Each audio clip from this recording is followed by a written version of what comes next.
Hello बच्चों, कैसे हैं आप सभी। मुझे उम्मीद है कि आप बड़े अच्छे होंगे और बेहतरीन ढंग से पढ़ रहे होंगे। आप सभी का स्वागत है ज्योग्राफी पाठशाला में। हमारी प्रैक्टिकल की यात्रा चल रही है जिसमें हम आपको जो मैं अभी तक पढ़ा चुका हूं, पाठ नंबर 1 हो चुका है, 2 हो चुका है। हमने शुरुआत की थी आंकड़ों से, जिसमें हम आंकड़ों के बारे में पढ़ा था कि आंकड़े कैसे होते हैं, कहां से आंकड़े लिए जाते हैं, आंकड़ों के स्रोत क्या होते हैं। इसके साथ ही हमने पढ़ा कि आंकड़ों का हमको सारणियन यानी आंकड़ों को समझना है तो उनका वर्गीकरण और सारणियन हमको आवश्यक है। और पाठ नंबर 2 में पढ़ा आंकड़ों का प्रक्रमण। याद आ रहा है आपको? इसमें हमने आंकड़ों का प्रक्रमण पढ़ा था पाठ नंबर 2 में। और हमने ये पढ़ा था कि आंकड़ों का जो प्रक्रमण है ना, वो 3 प्रकार से होता है सर, यानी प्रोसेसिंग। एक तो था केंद्रीय प्रवृत्ति की माप, बड़ा इंटरेस्टिंग टॉपिक है। आज हम पढ़ने जा रहे हैं माध्य, माध्यिका एवं बहुलक में तुलना। लेकिन क्या है, पहले आप शुरू कीजिए। देखिए, केंद्रीय प्रवृत्ति की माप, ये आपको याद आ रहा होगा पाठ नंबर 2 में जो चल रहा है। दूसरा था आपका प्रकीर्णन की माप, प्रकीर्णन की माप। और तीसरा था संबंध की माप।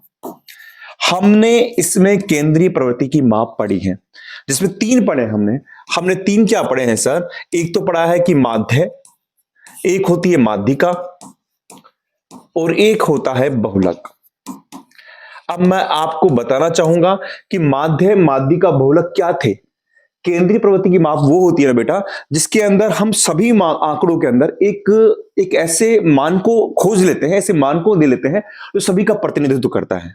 ठीक है, तो अब हमारे दिमाग में ये आ रही है कि सर आप केंद्रीय प्रवृत्ति की माप में आपने माध्य भी पढ़ा दिया, आपने माध्यिका भी पढ़ा दिया, बहुलक भी पढ़ा दिया। यानी आपने ऐसे कहा कि केंद्रीय प्रवृत्ति की माप में हम जो भी आंकड़े दे रखे हैं, समझना आप, जो भी आंकड़े दे रखे हैं, जैसे मैं इसकी बात करूं, यहां पर आंकड़े दे रखे हैं, मान लीजिए 2 है, 4 है, 5 है, इनकी आवर्तियां हो रही है, जो भी हो रही है, तो इसके अंदर हम एक ऐसे मान की खोज करेंगे जो उसकी सेंट्रिटी यानी केंद्र, यानी उसका केंद्र कहां पर है उसके बारे में बताएगा। यानी कि ऐसे मान के बारे में बताएगा जो सभी आंकड़ों का प्रतिनिधित्व करता है। वो माध्य के रूप में भी हो सकता है जहां पर हम औसत निकालते हैं, वो माध्यिका के रूप में भी हो सकता है जहां पर हम मध्य पद को जानते हैं, वो बहुलक के रूप में भी हो सकता है जहां पर हम सर्वाधिक आवर्ती की बात करते हैं। तो दिमाग में आना चाहिए कि सर फिर ये तीनों अलग अलग क्यों होते हैं। आज हम यही बात करेंगे कि माध्य, माध्यिका और जो बहुलक है वो समान कहां पर होते हैं और अलग अलग किस प्रकार से होते हैं। देखिए, मैं आपको शुरुआत करता हूं, आप यहां से समझिए। देखिए, अगर आप ये मानिए कि आंकड़े जो होते हैं ये सब डिपेंड करता है आपके आंकड़ों पर। किस पर निर्भर करता है? आंकड़ों पर निर्भर करता है बेटा। बड़ा इंटरेस्टिंग पॉइंट है, आपको समझ में आना चाहिए। किताब में दे रखा है लेकिन वहां पर आपको इतना अच्छा समझा नहीं रखा। मैं कोशिश करूंगा कि आपको इसको बड़े अच्छे ढंग से समझाऊं। आप पढ़ रहे हैं कि माध्य, माध्यिका और बहुलक में किस प्रकार तुलना करेंगे। ठीक है, तुलना की बात कर रहे हैं हम। तो आप क्या समझे? देखिए, आंकड़ों पर निर्भर है किस प्रकार। देखिए, आप जैसे एक बार आप आरेख बनाते हैं तो मान लीजिए ये आपका O है, ये X है और ये Y है। मैं बात करता हूं प्राप्तांक की और उसके कितने बच्चों की प्राप्तांक आ रहे हैं। आपने पहले भी बात की थी। मान लीजिए आपने लिया प्राप्तांक, X अक्ष पर ले लिया आपने प्राप्तांक और यहां पर ले लिया आपने विद्यार्थियों की संख्या, यानी आवर्ती ले लिया आपने। ठीक है, या आवर्ती ले ली। जैसे 10, 20, 30, 40, 50, 60, 70 एक पैमाना मान लिया। बड़े ध्यान से समझना, आपको मजा भी आएगा इसके अंदर। यहां पर आवर्ती ले ली 5, 10, 15, 20, 25, 30, 35, 40। अब मैं क्या कहने जा रहा हूं, आप समझिए। मैं कहने जा रहा हूं कि जब जो भी आंकड़े दे रखे हैं वो आंकड़े इस प्रकार से हो कि वो शुरुआत में बढ़े, एक निश्चित अंतराल के साथ बढ़े, है ना, और फिर उसके बाद में उनमें वापस गिरावट आने लग जाए, तो इस प्रकार का वक्र बनेगा। जैसे मान लीजिए यहां से एक वक्र बन रहा है जो ये ऊपर हाइट चल रही है और फिर एक सेंटर पॉइंट पर आकर, यहां पर आकर ये फिर वापस नीचे आएगा इस तरीके से। ठीक है, तो आप यहां पर देखिए मैं क्या कहना चाह रहा हूं कि जैसे जैसे प्राप्तांक बढ़ रहे हैं वैसे वैसे आवर्ती बढ़ रही है। यानी 10 नंबर, मान लीजिए 5 बच्चों के आए, 20 नंबर 10 बच्चों के नंबर आए, तो जैसे जैसे प्राप्तांक बढ़ रहे हैं तो वैसे वैसे आवर्ती बढ़ रही है। और एक फिक्स टाइम पर यहां पर सर्वाधिक आवर्ती हो जाती है, यहां पर सर्वाधिक आवर्ती हो जाती है और फिर पुनः वापस ये आरेख गिर रहा है। समझ रहे हैं आप? तो ये जो इस प्रकार का जो आरेख बनता है इसको कहते हैं हम सामान्य वितरण वक्र। क्या कहते हैं इसको? सामान्य वितरण वक्र कहते हैं। ठीक है, क्या होता है सामान्य वितरण वक्र? इसके अंदर हम देखने से मालूम पड़ रहा है कि जो भी आंकड़े हैं वो सममित रूप से आगे बढ़ रहे हैं और फिर एक सेंटर पॉइंट पर आकर जहां पर इसके मान सर्वाधिक हो रहे हैं, फिर वापस उसी ही क्रम में नीचे की ओर गिर रहे हैं। ये वाला जो भाग होता है आपका, ये इसकी बात करूं मैं, ये वाला जो भाग है ये होता है बायां भाग, ये क्या होता है? बायां भाग। और ये वाला जो भाग होगा ये होता है दायां भाग। ठीक है, अब मैं कहना क्या चाह रहा हूं आप समझिएगा। यहां पर आप देखेंगे कि जो भी आंकड़े हो रहे हैं, ये जो प्रसार हो रहा है, इन प्रसार का अगर मध्य बात करें तो मध्य पॉइंट ये आ रहा है ना। तो ये जो पॉइंट होगा आपके पास में, जो यहां पर होगा, यहीं पर आपकी माध्यिका लाई करेगी, यहीं पर आपका माध्यिका होगी। ओके, अच्छा, अब मैंने क्या कहा, अपन निकालते माध्य। माध्य क्या होता है कि राशियों का योग बटे राशियों की संख्या, वो भी मध्य में होना चाहिए, तो ये भी एक मध्य बिंदु है, तो यहीं पर आपका माध्य भी होगा। और बहुलक क्या होता है? बहुलक कहते हैं हम कि जिस पद पर सर्वाधिक आवर्ती हो, यानी तो 40 पर आप देख रहे हैं, मगर मैं 40 मानकर चलता हूं, तो यहां पर सर्वाधिक आवर्ती हो रही है, सर्वाधिक ऊंचाई हो रही है, तो यहीं पर यह भी बहुलक होगा। यानी मैं बात करूं इसी लाइन पर, यानी इसी बिंदु पर आपका माध्यिका भी है, माध्य भी है, बहुलक भी है। कब? जब आंकड़े कैसे हो? सममित हो, आंकड़े समान रूप से बढ़ रहे हैं, फिर एक ऊंचाई पर जाकर समान रूप से घट रहे हैं, वितरण उनका समान हो। मैं भी बात कर लूंगा आपसे। तो ऐसा जो वक्र बनता है इसको सामान्य वितरण वक्र कहते हैं। क्या कहते हैं इसे? सामान्य वितरण वक्र कहते हैं। इसकी आकृति आपने मंदिर में जो घंटा होता है, घंटे की जैसी है ना, जैसे आपने यूट्यूब पे देखते बेल आइकॉन होता है, तो इसको घंटाकार वक्र भी कहा जाता है, इसको घंटाकार वक्र भी कहा जाता है। इसको सामान्य वितरण वक्र के साथ में इसको गाउस, क्योंकि एक विद्वान थे गाउस, उन्होंने बताया था, इसलिए इसको गाउस वितरण वक्र भी कहते हैं, गाउस वितरण वक्र भी कहते हैं। खास बात क्या होती है, इस पर जो भी माध्य है, माध्यिका है, इस माध्यिका है और बहुलक है, वो तीनों क्या होते हैं? संपाती होते हैं, यानी समान होते हैं। तीनों संपाती होते हैं, एक ही बिंदु पर होते हैं। 40 ही इसका क्या हो जाएगा? माध्य हो जाएगा, माध्यिका हो जाएगा और बहुलक हो जाएगा, तीनों हो जाएंगे। तो ये क्या होते हैं? संपाती होते हैं। ठीक है, मैं सामान्य वितरण वक्र के बारे में बता रहा हूं। तो ये सामान्य वितरण वक्र हो गया है। दायां भाग और इसका बायां भाग दोनों ही सममित होते हैं, यानी दोनों, यानी जो भी वितरण वक्र होता है इसका दायां भाग वह बायां भाग सममित होता है, समान होता है, बायां भाग सममित होता है। अब मैं बाकी चीज आपको यहीं से बताना चाहूंगा, आप देखिएगा। बायां भाग सममित होता है, यहां पर माध्य, माध्यिका और बहुलक की तुलना कर सकते हैं। और एक बात समझिए, इस वितरण वक्र के मध्य में यहां पर मध्य पर सर्वाधिक आवर्तियां होती है, और जैसे जैसे हम माध्यिका, इन जो वितरण वक्र के मध्य से हम दूर जाते हैं, वैसे वैसे आवर्तियां कम होती जाती है। देखिए आप जैसे जैसे दूर जा रहे हैं, आवर्तियां नीचे की ओर जाए जा रही है, नीचे की ओर जाए जा रही है। तो आप इसमें क्या क्या विशेषता लिखेंगे? देखिए आप इसको समझिए, मैं आपको बता रहा हूं माध्य, माध्यिका, बहुलक की तुलना। पहला तुलना बता रहा हूं जब आंकड़े सम्मित हो, आंकड़ों पर निर्भर है। सम्मित का मतलब कि आंकड़े जैसे जैसे तथ्यों के मान बढ़ रहे हैं, प्राप्तांक बढ़ रहे हैं, वैसे वैसे आपका आरेख बढ़ रहा है, और एक मध्य बिंदु पर आकर ये पुनः वापस कहां आ रहा है? नीचे आ रहा है। दायां भाग होता है, बायां भाग होता है, दोनों समान है। मध्य के अंदर आवर्ती सर्वाधिक होती है, और जैसे जैसे दूर जाते रहते हैं आवर्तियां कम होती रहती है। और एक बात और ध्यान रखिए, यहां पर ये इसकी होती है निम्न अवस्था और ये होती है इसकी उच्च अवस्था। तो निम्न अवस्था के अंदर यहां पर और उच्च अवस्था दोनों के अंदर आवर्तियां कम होती है, विराम में होती है, उसमें उसका मान कम होता है। आवर्तियां दोनों जगह पर कम हो जाती है। ये कभी भी एक्स अक्ष से नहीं मिलेगी, ये एक्स अक्ष से ऊपर ही रहेगी, लेकिन ये दोनों कम होती है। तो ऐसे वक्र को हम सामान्य वितरण वक्र कहते हैं। तो आप समझ गए होंगे आपके पास वाले सामान्य वितरण वक्र किसे कहते हैं, घंटाकार वक्र किसे कहते हैं, या गाउस वितरण वक्र कैसे कहते हैं। तो आप बिल्कुल आराम से बता सकते हैं कि एक ऐसा वक्र जो दोनों तरफ सममित होता है और यहां पर चाहे माध्यिका हो चाहे माध्य हो बहुलक हो तीनों ही बराबर होते हैं। क्यों होते हैं मैं बता चुका हूं, क्योंकि माध्य भी होता है बीच का पद है, बिल्कुल सेंट्रलाइज पॉइंट है। माध्यिका माध्यिका का भी बीच का पद हो गया, माध्य का मतलब औसत हो गया, और बहुलक यानी सर्वाधिक आवर्ती। तो ये हमारे पास में सामान्य वितरण वक्र हो गया। लेकिन मैं बताना चाह रहा हूं अगर आंकड़े विषम होने लग जाए, आंकड़े अगर विषम हो, असममित हो, तब क्या होगा, असममित हो तब क्या होगा, तब समझिए आप। दो चीजें हैं, देखिए आप, मैंने एक आरेख बनाया यहां पर, ये आपका O है, ये X है, ये Y है। तो क्या हो रहा है एक बार देखिए आप कि आपके यहां से ये आपकी प्राप्तांक है, यहां पे ये प्राप्तांक है, ओके जी, और यहां पर आपकी आवर्ती है, यहां पर अपनी आवर्ती है। आपका आरेख चढ़ ऊपर जा रहा है आराम से, और फिर ऊपर से ये क्या होता है नीचे आके, और ये फिर एक्स अक्ष की तरफ जा रहा है। समझ रहे आप, इसको थोड़ा सा और आप यू ले लीजिए कि आरेख आपका थोड़ा सा ऊपर गया और ऊपर आके और फिर आपका नीचे जाके फिर यूं आके तब जा रहा है। यानी इसकी टेल जो है वो कहां आ रही है, आपका ये बायां भाग है, ये दायां भाग है। यानी टेल जो इसकी टेल, इसको टेल कह सकते हैं, इसकी पूंछ कह सकते हैं, वो दाईं तरफ जा रही है। समझ रहे हैं आप।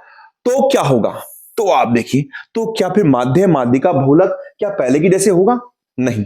इसमें देखिए इसमें क्या होगा, हम इसमें देखते हैं कि जो माध्यिका होगी वो माध्यिका आपके यहां पर सेंटर पॉइंट में हो जाएगी। जैसे माध्यिका आपकी ये हो गई, ये आपकी माध्यिका हो गई यहां पर, ठीक है। माध्यिका को हम एम से डिनोट कर लेते हैं। चूंकि ये कहां जा रहा है, ये जा रहा है आपकी दाईं तरफ, कहां जा रहा है, दाईं तरफ, दाईं तरफ इसकी तरफ बढ़ रहा है। तो यहां पर जो इसका समांतर माध्य होगा वो इधर की तरफ जाएगा, क्योंकि अंकों का प्रसार उधर हो रहा है।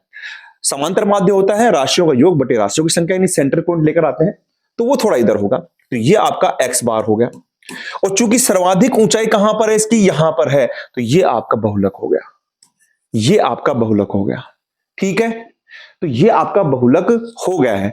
इसका मतलब, और चूंकि ये दाईं तरफ जा रहा है बेटा, इसलिए इसको हम दाईं विषमता भी कहते हैं, दाईं विषमता भी कहते हैं, या फिर इसको हम धनात्मक विषमता भी कहते हैं, धनात्मक विषमता वक्र भी कहते हैं, ठीक है। आप समझ गए हैं बिल्कुल।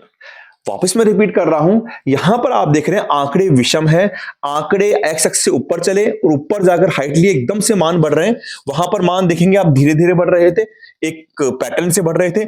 यहां पर मान आपके एकदम से बढ़े और ऊंचाई पर जाकर फिर ये दाईं तरफ का इसका विस्तार हो रहा है, इसलिए इसमें दाईं विषमता कहेंगे, धनात्मक विषमता कहेंगे।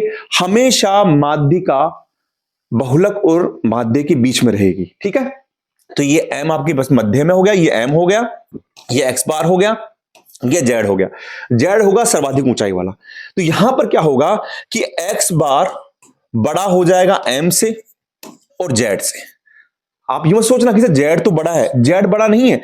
जैसे जैसे आप इधर जा रहे हैं तो मान बढ़ेंगे नहीं क्या, कि 10 होगा, ये 20 होगा, मान लीजिए ये 30 है, ये 40 है, ये 50 है, ये 60 है।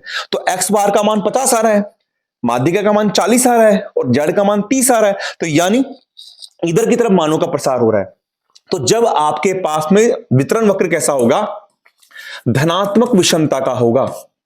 कैसा होगा, धनात्मक विषमता का होगा। तो संबंध ये पाया जाएगा कि समांतर माध्य माध्यिका से बड़ा होगा और माध्यिका बहुलक से बड़ी होगी। लेकिन अब दूसरा देखिए आप, अगर आप यहां पर देखिए, ये O हो गया, ये X हो गया, यहां पर ये हो गया प्राप्तांक, ठीक है, और ये आपके पास से प्राप्तांक से हो गया Y, और यहां पर हो गई आवर्ती। बिल्कुल समझ में आ रहा होगा आपको। अब क्या हो रहा है कि अगर वक्र ऐसा हो रहा है कि यहां से यूं गया और फिर इस तरीके से जाके और इस तरीके से आ रहा है, यानी आप देख रहे हैं कि यहां पर वक्र ये दायां हो गया, बाईं तरफ बढ़ रहा है, ये टेल हो गई आपकी, टेल यानी पूंछ हो गई, यानी बाईं ओर विस्तार हो रहा है, बाईं ओर विस्तार हो रहा है। तो क्या होगा, ये होगा ऋणात्मक विषमता होगी। इसको बोलेंगे हम ऋणात्मक विषमता, या फिर इसको बोलेंगे बाईं विषमता, बाईं विषमता हम इसको बोलेंगे, है ना। ऋणात्मक विषमता हो गई या फिर इसकी बाईं विषमता हो गई है यहां पे, ठीक है। अच्छा, इसमें क्या होगा, मैंने बताया था मध्य के अंदर क्या होता है, हमेशा मध्य में क्या होती है आपके पास, माध्यिका होती है ना। तो अब क्या होगा इसके अंदर, चूंकि विस्तार इधर हो रहा है, चूंकि विस्तार इधर हो रहा है, तो आप देखिए ये अगर आपकी माध्यिका है तो एक्स बार आपका यहां पर आएगा। आप बोलेंगे सर एक्स बार इधर क्यों आ रहा है, क्योंकि भैया पद इधर बढ़ रहे हैं, यानी विस्तार हो रहा है, और समांतर माध्य होता है वो राशियों का योग बटे राशियों की संख्या होती है। और आपको ये भी ध्यान रखना है कि माध्यिका हमेशा मध्य में होगी, और सर्वाधिक ऊंचाई यहां पर आ रही है, तो ये आपका जेड हो गया। अब देखिए इसमें क्या होगा, जेड बड़ा हो जाएगा माध्यिका से और एक्स बार से बड़ा हो जाएगी माध्यिका, तो आपका ये संबंध पाया जाएगा। यानी जब आंकड़ों में ऋणात्मक विषमता होगी, आंकड़े धीरे धीरे धीरे धीरे बढ़ रहे हैं और एक ऊंचाई पर जाकर एकदम से नीचे गिर गए, एक ऊंचाई, अभी मैं बताऊंगा वो उदाहरण से, ऊंचाई पर जाकर एकदम से गिर गए, तो विषमता होगी ऋणात्मक, और इसमें पाया जाएगा जेड, यानी बहुलक सबसे बड़ा होगा। क्योंकि देखिए बहुलक जितना दूर जा रहा है, जो पद एक्स अक्ष पर जितना दूर जा रहा है उतनी ज्यादा विषमता है, तो जेड सबसे ज्यादा होगा, उसके बाद में माध्यिका होगी, फिर उसके बाद में एक्स बार होगा। तो ये चीज आपको समझने की है। मैं आपको एक बार वो बता देता हूं, उसके अंदर ये हमने सामान्य वितरण वक्र किया है। इसमें हम सामान्यतः क्या दिखाते हैं, अगर आपको बच्चों की लंबाई दिखानी हो, जैसे मान लीजिए है ना, आपको हाइट दिखानी हो, आपको वेट दिखाना हो, तो आप दिखाते हैं कैसे, देखिए आप, मैं ये कहना चाहूंगा, एक बच्चा मान लीजिए, मैं हाइट की बात करता हूं, वेट की बात करता हूं, एक बच्चा मान लीजिए या कोई व्यक्ति है, उसकी उसकी उसका उसका वेट 20 किलो है, तो 20 किलो में कम होगा 30, 40, 50, 60, 70 के अंदर खूब मिल जाएंगे आपको, है ना। फिर 80, 90, फिर 150, 200, ऐसे आगे बढ़ेंगे तो फिर वेट कम होता जाएगा। वैसे ही हाइट होगी, मान लीजिए कोई 4 फीट का है, इतने होंगे, 4 फीट है, 4.5 फीट है, 5 फीट इतने आ जाएंगे। लेकिन को बोलूंगा 6 फीट, 7 फीट, तो फिर कुछ कम होंगे, और 8 फीट के अंदर कम हो जाएंगे। तो ये जहां पर आपको लंबाई दे रखी है, जहां पर आपको लंबाई दे रखी है, वेट दे रखा है, वहां पर सामान्य वितरण वक्र का यूज होगा। और जहां पर हम जैसे बात कर सकते हैं ऋणात्मक विषमता में क्या होते हैं कि जैसे एकदम से बढ़ रहे हैं फिर एकदम से नीचे आ रहे हैं, तो ये आती है आपकी जीवन प्रत्याशा। मान लीजिए आप जीवन प्रत्याशा है, लोगों की उम्र है, तो लोगों की उम्र देखिए आप धीरे धीरे धीरे, जैसे मान लो 10 साल है, 20 साल है, 30 साल है, 50 से 60 साल लोग जिएंगे, फिर आप देंगे 90 है, 100 है, तो एकदम से नीचे गिर जाएगी। तो जीवन प्रत्याशा को व्यक्त करते हैं अपन इससे। और यहां पर जो आपकी बात दायित्व क्षमता है, इसके अंदर हम वेदर के डिस्ट्रीब्यूशन को हम व्यक्त कर सकते हैं। तो मुझे उम्मीद है कि आपको ये चीज समझ में आएगी। इसमें हमने क्या पढ़ा है बेटा, हमने आज सर आंकड़ों के बारे में हमने ये पढ़ा कि माध्य माध्यिका बहुलक की तुलना कैसे होती है। सबसे अच्छा हमने सर सामान्य वितरण वक्र पढ़ा है, जिसको घंटाकार वक्र भी कहते हैं, गाउस वक्र भी कहते हैं। माध्य माध्यिका और बहुलक तीनों समान होते हैं। जब ये वितरण वक्र अगर दाईं ओर शिफ्ट हो रहा है ना, तो आपके पास संबंध आ जाएगा कि समांतर माध्य बड़ा हो जाएगा माध्यिका से, और बहुलक से बड़ा हो जाएगा, बहुलक से छोटा हो जाएगा। क्यों हो जाएगा, आप इसको यूं समझ लीजिए, क्योंकि जब दाईं ओर शिफ्ट हो रहा है तो सर्वाधिक ऊंचाई जेड की होगी, वो पीछे रह जाएगा, माध्यिका हमेशा बीच में रहेगी। जब ये आपकी किधर शिफ्ट हो रहा है, बाईं ओर हो रहा है, तो फिर इसके अंदर क्या होगा कि आपकी जो जेड है वो उधर की तरफ रह जाएगा, पीछे की तरफ रह जाएगा, जेड सबसे बाद में, फिर आपकी माध्यिका, फिर समांतर माध्य, तो जेड सबसे बड़ा हो जाएगा। तो ये आपकी तुलना पाई जाती है।